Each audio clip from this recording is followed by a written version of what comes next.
黃文彪。大家好，今日身份咧，我唔係 AC 球啊，我係葡邦黃總管。喺唔小心嘅情況之下，我就整傷咗，所以非常之難忘啦。咁好多謝劇組啦，我感覺好一家。咁樣咧，首先咧就係阿豬仔，咁佢見到我凍，佢就將佢件衫咁啊嬲住我，咁啊熱叔凍啊，大家一齊着啦。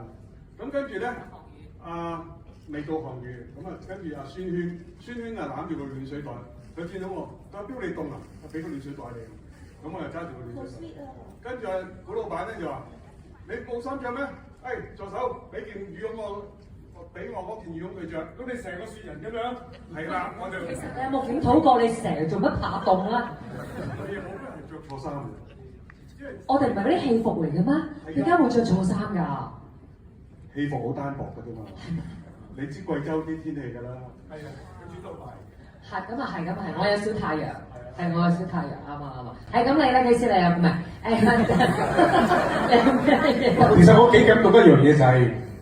嗰個寨啊，你嗰個寨啊，係我個山寨咩？你同我一齊㗎啦，我哋個山寨。係我個山寨，我哋個山寨咧，其實真係做得好靚。係。